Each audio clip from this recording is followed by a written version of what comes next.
Bonjour à tous. Aujourd'hui, je vais vous proposer une petite vidéo pour vous montrer comment accéder à mes documents sur la tablette du collège. Ici, je suis sur mon bureau sur laquelle se trouvent plusieurs icônes qui peuvent m'être utiles. Par exemple, document collège, document maison, ou encore les icônes pour accéder à Internet avec Microsoft Edge ou Firefox. Pour accéder rapidement à mes documents, je dois diriger ma souris sur cette icône, ici sur la barre des tâches, qui s'appelle Explorateur de fichiers. Lorsque je clique sur cette icône, j'ai une page qui s'ouvre un peu comme celle-ci, avec sur le côté gauche un menu. Dans ce menu, j'ai plusieurs icônes, comme par exemple dans Accès rapide, où je peux accéder à mon bureau, donc qui était la page de tout à l'heure, mes téléchargements, le dossier U, les images, donc ici traduit en anglais Pictures, documents, et ensuite certains documents qui ont été ouverts récemment. Cet accès rapide est personnalisable, ce qui signifie que d'un élève à un autre, vous n'aurez pas les mêmes icônes qui sont présentées ici. Alors comment on fait pour le personnaliser? C'est simple, chacune des icônes ici présente à côté une petite punaise sur laquelle on peut cliquer en effectuant un clic droit.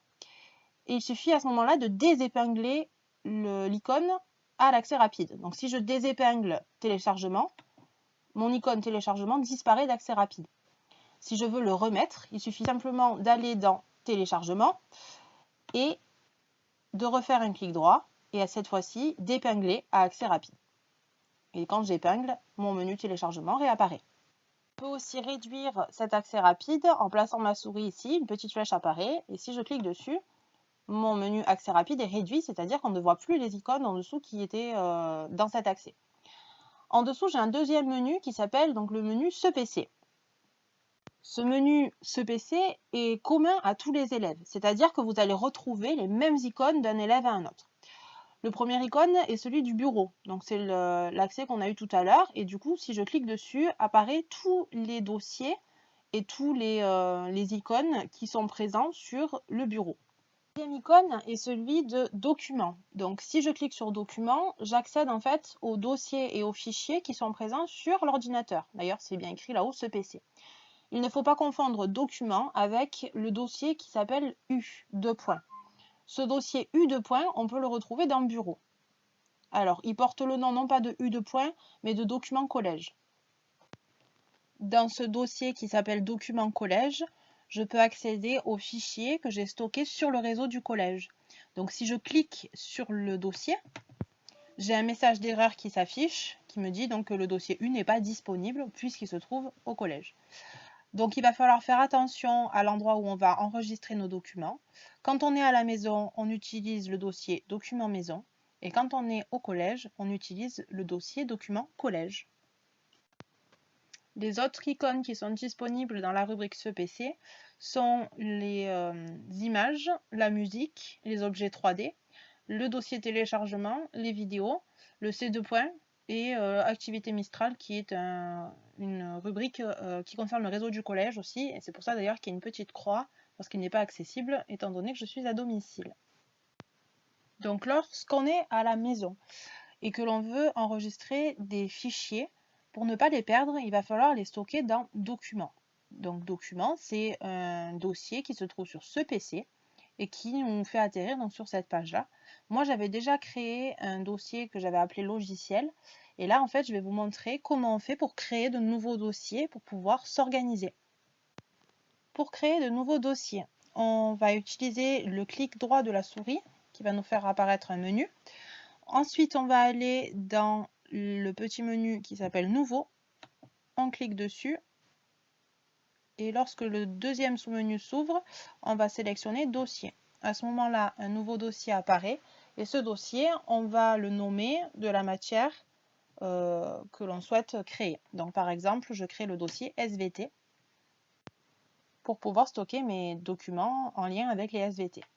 Ensuite, je peux créer des sous-dossiers. Donc je vais dans mon dossier créer SVT et je recommence la manipulation en appuyant sur le clic droit, Nouveau. Je sélectionne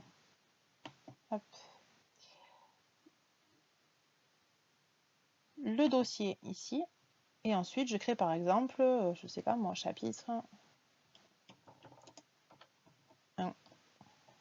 Et donc là, j'ai recréé un autre dossier.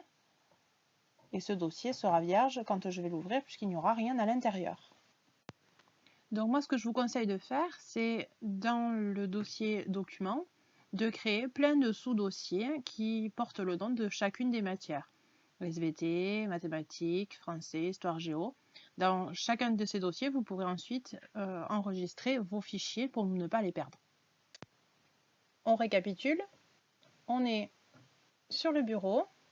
Pour accéder à mes documents, soit je passe par l'icône Document maison, soit je sélectionne l'explorateur de fichiers. Et ensuite, sur le menu de gauche, je clique sur Documents.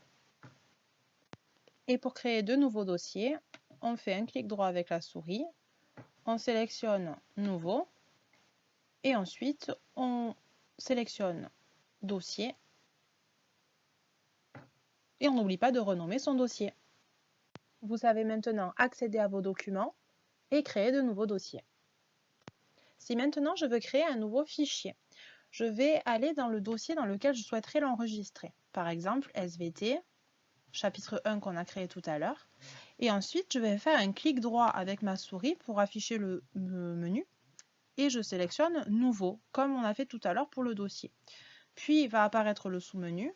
Et à ce moment-là, on va avoir différents types de fichiers qui vont nous être proposés. Les principaux dont on va avoir besoin au collège seront le traitement de texte, appelé texte Open Document, le classeur dans lequel on peut faire les formules, classeur Open Document, et les diapositives, donc le diaporama classique, sous le nom de présentation Open Document. Donc là, je vais cliquer sur Texte Open Document, et par exemple, je vais l'appeler Test. Si maintenant je veux réaliser le travail qui m'est demandé par mes professeurs, je n'ai qu'à le faire dans le fichier que j'ai créé. Donc je clique sur mon fichier pour qu'il puisse s'ouvrir. Et une fois qu'il est ouvert, je vais pouvoir mettre mes réponses à l'intérieur de mon fichier. Voilà.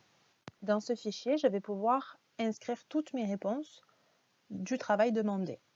Alors pour une meilleure présentation, on peut écrire par exemple son nom, son prénom, sa classe et la matière dans laquelle on me demande le travail. Ensuite, je peux utiliser les différentes options qui sont en haut pour pouvoir embellir mon travail. Donc je mets par exemple SVT au centre, je le mets en gras, je grossis la taille, puis je peux écrire mes réponses en dessous. Pour une meilleure présentation, je peux par exemple recopier les questions qui m'ont été données. Donc là, j'ai préalablement ouvert la fiche d'activité, je sélectionne les questions et je fais un CTRL-C pour copier, je rebascule sur mon fichier, CTRL-V pour coller les questions.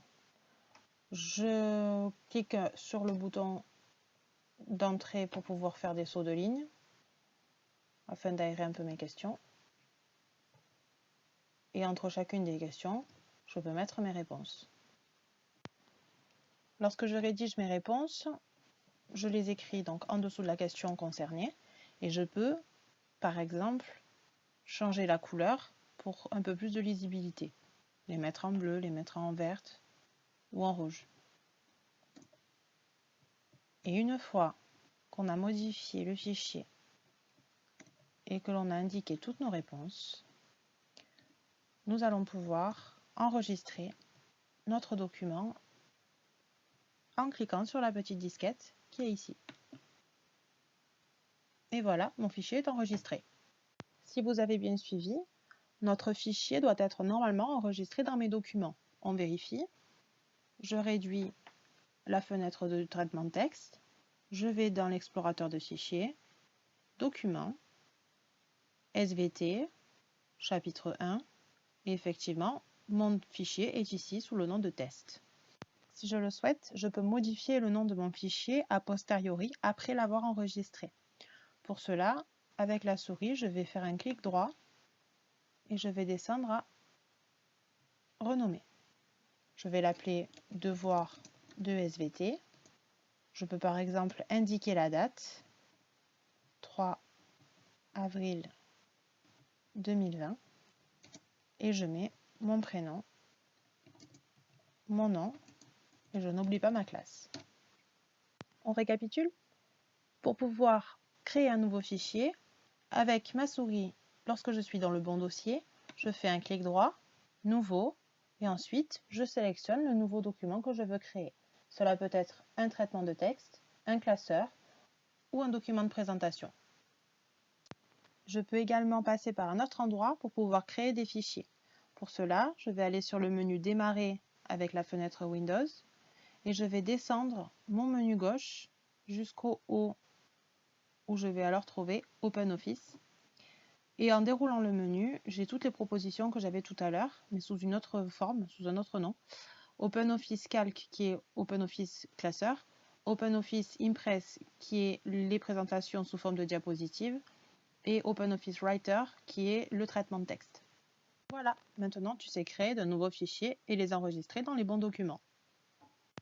Si dans le travail qu'on me demande, il y a un schéma que je dois compléter ou alors une image que je dois commenter et que je souhaite importer cette image à l'intérieur de mon fichier, je vais alors utiliser un outil qui s'appelle outil capture d'écran. Pour rechercher cet outil capture d'écran, je vais aller cliquer sur la fenêtre Windows et taper capture d'écran. Voilà, en prenant le premier. Et pour le retrouver plus facilement, je vais faire un clic gauche et épingler à la barre des tâches, ce qui va me faire apparaître le petit icône en bas, ici. Cet outil est bien pratique puisqu'il me permet de faire une capture d'image en utilisant la souris. Donc je vais aller à l'endroit où l'image m'intéresse, je reprends mon activité de tout à l'heure, et je vais par exemple faire la capture d'écran de ce schéma qui est là. Pour cela, une fois que je suis sur le document qui m'intéresse, je vais reprendre le logiciel de capture d'écran, cliquer sur Nouveau, et à ce moment-là, la fenêtre se grise et je vais pouvoir sélectionner en maintenant le clic gauche, juste le schéma qui m'intéresse. Je vais le lâcher et ça va enregistrer l'image. Pour transférer mon image sur mon document de travail, je peux soit faire un CTRL-C pour le copier et le coller, mais quelquefois ça ne fonctionne pas. Et une méthode sûre pour que notre image puisse être transférée, c'est de l'enregistrer. Donc on va cliquer sur le bouton enregistrer en tant que et la mettre dans le dossier concerné. Donc par exemple, tout à l'heure, j'avais créé un dossier SVT, donc je retourne dans ce dossier SVT en passant par document, je clique sur SVT, chapitre 1, et là par exemple, je change le nom, je mets schéma, ici c'est le schéma d'un séisme, et je l'enregistre. Une fois qu'il est enregistré, je retourne sur mon document de travail et je vais essayer de l'insérer à l'intérieur de mon document.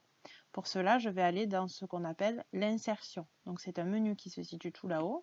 Je clique sur Insertion et je choisis Insertion, Image à partir d'un fichier. Et je vais sélectionner mon image que j'ai enregistrée dans Document, SVT, chapitre 1, Schéma image. Je clique sur Ouvrir et mon schéma s'insère.